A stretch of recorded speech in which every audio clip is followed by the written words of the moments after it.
1650년 겨울, 당신은 황해도의 작은 농가에서 태어납니다. 눈을 뜨면 가장 먼저 보이는 것은 연기에 그을린 석가래와 거친 삼배 소매입니다. 방바닥은 차갑고 머리맡에는 손바닥만한 벽시 주머니가 놓여 있습니다. 그 주머니 가장자리에는 불에 탄 자국이 있습니다. 당신이 태어나기 전 할아버지가 전쟁을 피해 달아날 때 품에 넣었던 물건입니다. 아버지는 그 씨앗으로 무너진 밭을 다시 일으켰고 두 번의 겨울전쟁을 지나면서도 주머니를 버리지 않았습니다. 당신은 전쟁이 끝난 세대입니다. 군대가 마을을 짓밟는 모습도 불타는 집을 두고 산으로 달아나는 일도 겪지 않을 것처럼 보입니다. 밭에는 다시 곡식이 자라고 장날이면 소금과 배가 오갑니다. 어른들은 이제 아이가 평범하게 자랄 수 있다고 믿습니다. 하지만 당신이 20살이 되는 봄, 칼을 든 적 하나 없이 이 마을의 모든 규칙이 무너집니다. 겹씨는 씹는 물건이 아니라 먹는 물건이 되고 살아남기 위해 내년을 포기해야 하는 날이 옵니다. 당신은 조선에서 태어나기 가장 끔찍한 해를 살아남을 수 있습니까? 당신이 태어난 1650년, 아버지는 45살입니다. 22살에는 북쪽에서 내려온 후금군을 피해 피란했고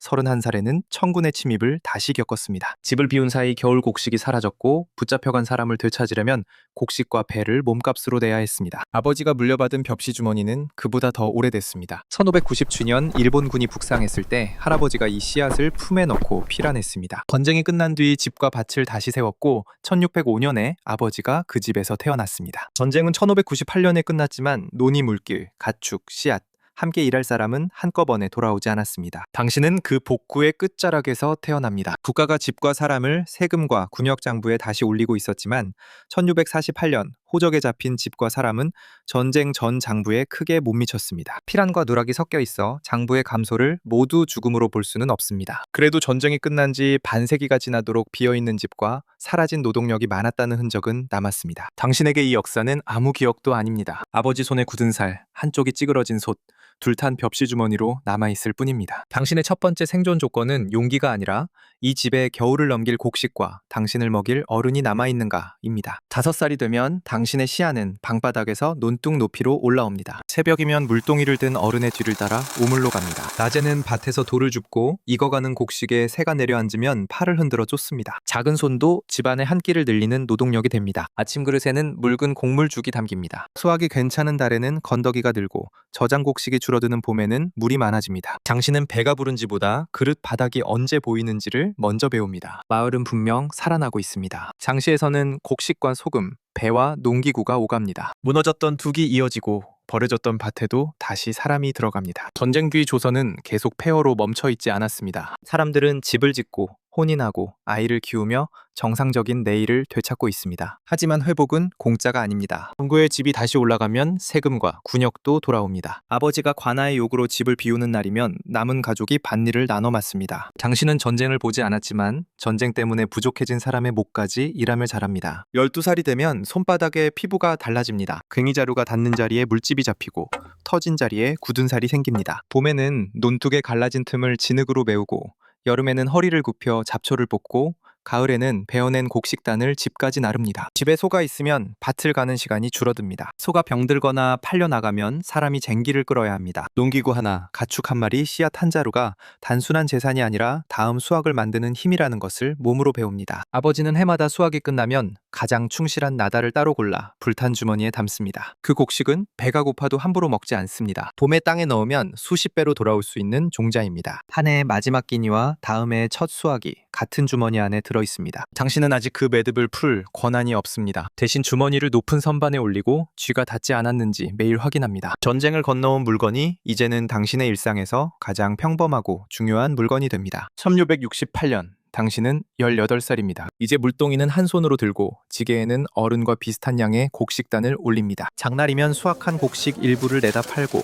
소금과 배, 부러진 농기구를 고칠 새조개 조각을 받아옵니다. 지역 특산물을 바치던 부담이 쌀과 배, 동전 중심으로 바뀌는 대동법도 여러 지역으로 넓어집니다. 모든 부담이 사라진 것은 아니지만 집에서는 올해 무엇을 얼마나 내야 하는지 이전보다 계산하기 쉬워집니다. 밭과 장시, 관아의 장부가 다시 움직이면서 전쟁 뒤의 사회가 형태를 되찾습니다. 그해 가을 당신은 아버지 곁에 앉아 벽시를 고릅니다. 손가락 사이로 단단한 나다른 주머니에 넣고 속이 빈 것은 옆으로 밀어냅니다. 주머니가 차오르는 소리를 들으며 내년에는 논 한 구역을 더 넓힐 수 있다고 계산합니다. 당신이 아는 삶은 힘들지만 예측할 수 있습니다. 봄에는 심고, 여름에는 지키고, 가을에는 거두고, 겨울에는 나눠 먹습니다. 이 순서만 지켜진다면 아버지보다 나은 삶을 만들 수 있습니다. 문제는 계절이 그 순서를 지키지 않을 때 시작됩니다. 1670년 봄, 당신은 20살입니다. 씨앗을 뿌려야 할 밭에 추위와 서리가 내려앉습니다. 싹이 올라와야 할 자리에는 검게 죽은 잎이 붙어 있습니다. 손가락으로 흙을 파도 따뜻한 기운이 올라오지 않습니다. 한 번의 냉해로 끝나지 않습니다. 비가 필요할 때 땅이 마르고 거둘 때가 가까워지면 많은 비가 밭을 덮칩니다. 병충해와 가축병까지 겹칩니다. 이삭 하나를 잘라 손바닥에서 비비면 나달 몇 개만 떨어집니다. 처음에는 어른이 덜 먹습니다. 다음에는 하루 3끼가 2끼가 되고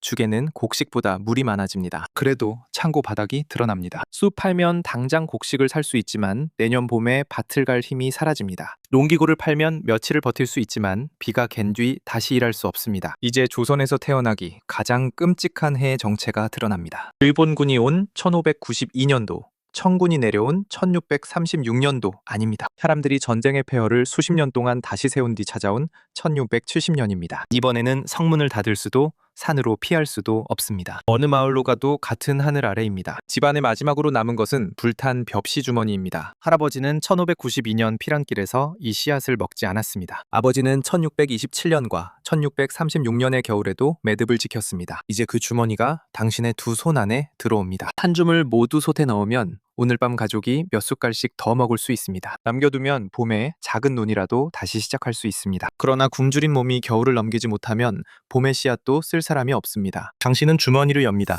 씨앗을 바닥에 쏟아 절반으로 나눕니다. 한쪽은 솥에 넣고 다른 쪽은 다시 주머니에 담습니다. 죽은 여전히 묽고 남은 씨앗은 논 한 구역을 채우기에 부족합니다. 오늘과 내년을 모두 지키려던 선택이 오늘도 배부르게 하지 못하고 내년도 충분히 보장하지 못합니다. 기근은 먹을 것이 사라지는 데서 끝나지 않습니다. 살아남으려고 가축과 도구와 씨앗을 써버리면서 다음 계절을 생산할 능력까지 사라집니다. 당신이 반으로 접어묶은 주머니는 살아남았다는 증거가 아니라 내년의 밭이 이미 절반으로 줄었다는 계산서입니다. 1671년 당신은 21살입니다. 관아 앞에는 굶주린 사람에게 죽을 나눠주는 진율소가 열립니다. 당신은 빈 그릇을 들고 줄에 섭니다. 앞에 솥에서는 묽은 죽이 끓고 뒤에 줄은 골목을 돌아 끝이 보이지 않습니다. 조정은 지방에서 올리던 일부 진상품과 궁중물자 부담을 줄이고 지방관들에게 굶주린 사람을 구하는 일을 늦추지 말라고 지시합니다. 세금을 미루고 곡식을 풀어도 필요한 양은 너무 많습니다. 곡식을 다른 지역에서 옮길 길과 수레도 부족합니다. 오늘 한 그릇을 받아도 내일 다시 같은 줄에 서야 합니다. 굶주림으로 약해진 몸에는 병이 빠르게 붙습니다. 먹을 것을 찾아 집을 떠난 사람들이 길과 장터에 모이고 병도 그 이동을 따라 번집니다. 당시 기록에서 여역이라 부른 전염병이 기근과 겹칩니다. 밭에 사람이 없고 사람이 돌아와도 소가 없고 소를 구해도 씨앗이 없습니다. 관아의 호적에서 사라진 이름이 모두 죽은 사람은 아닙니다. 다른 고장으로 떠났거나 장부에서 빠진 사람도 있습니다. 하지만 문이 닫힌 집,